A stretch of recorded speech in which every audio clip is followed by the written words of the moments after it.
Wanita ini membuka celana untuk buang air kecil. Jika menonton YouTube atau media sosial lainnya, konten apa yang sering kalian tonton?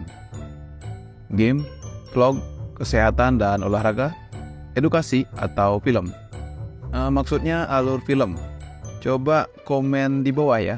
Sekalian aku survei nih. Nah, konten alur film banyak banget viewernya. Kadang di berandaku ada aja rekomendasi konten alur film, tapi nggak pernah aku tonton. Beda kalau konten non-spoiler review, masih aku tonton. Tapi kadang ada konten alur film berkodok review film juga. Pernah nggak kalian bertanya, kenapa ya banyak orang yang lebih suka menonton alur film? Kenapa tidak menonton filmnya langsung di layanan streaming resmi yang banyak bertebaran sekarang? Dan dalam video ini kita akan membahas 3 hal. Yang pertama, kenapa konten alur film bisa mendapatkan banyak view? Dan yang kedua, apa dampak dari maraknya konten alur film bagi industri perfilman Indonesia? Dan yang ketiga, ini bonus ya. Ada bisnis yang aneh baru muncul akibat ramainya konten alur film ini. Masuk ke kenapa konten alur film bisa mendapatkan banyak view. Mungkin kalian bertanya-tanya, kenapa konten alur film banyak yang menonton? Nah, secara garis besar ada 3 hal yang membuat konten ini ramai. Yang pertama, orang-orang suka hiburan. Orang Indonesia umumnya suka hiburan. Pokoknya hiburan sudah mendarah daging. Hal serius saja suka dibecandain. Ya, basicnya semua manusia suka hiburan. Jangankan manusia, hewan saja suka hiburan. Di Indonesia aja penangkapan teroris ditonton rame-rame begini. Ya nggak perlu diperjelas lah secara ilmiah. Manusia itu emang suka hiburan. Jadi ini merupakan alasan pertama kenapa konten alur film banyak view-nya. Artinya orang nonton konten alur film buat cari hiburan. Dan kenapa nggak nonton filmnya saja secara langsung dan legal? Kalau dibilang akses ke bioskop susah untuk nonton film, kan sekarang sudah ada layanan streaming legal banyak bertebaran. Alasan kedua, orang-orang suka gratis. Semua orang pasti suka gratis. Aku suka gratis juga. Dari sini kita bisa melihat ya, kenapa orang suka nonton alur film.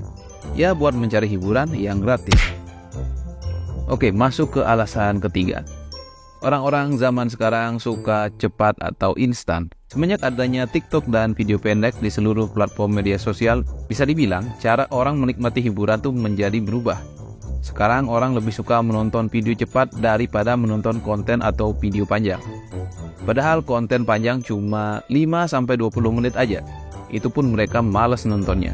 Apalagi nonton film yang durasinya lebih dari sejam. Jadi bisa disimpulkan ya kenapa rame banget view konten alur film. Karena orang suka hiburan yang gratis dan cepat. Ada juga alasan lainnya, yaitu kebanyakan orang belum bisa menghargai seni.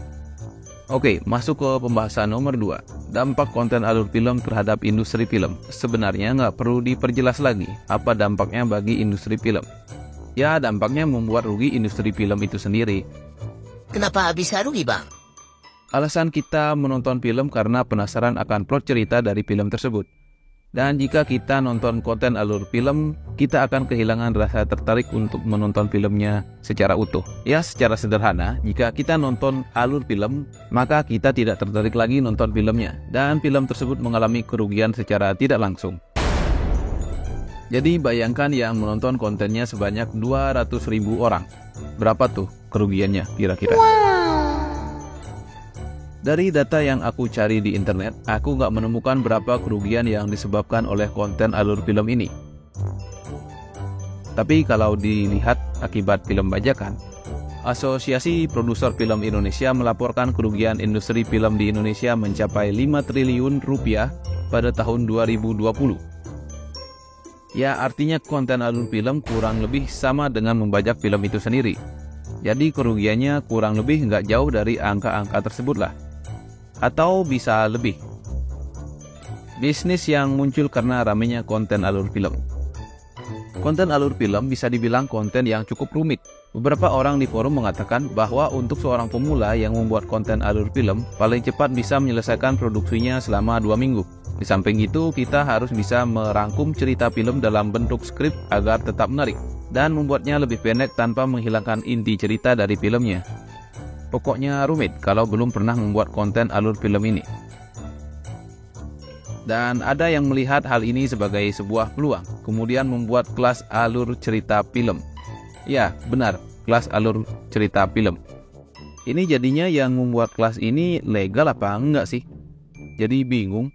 Coba yang tahu jawabannya tulis di kolom komentar. Apakah kelas alur cerita film ini legal atau enggak ya?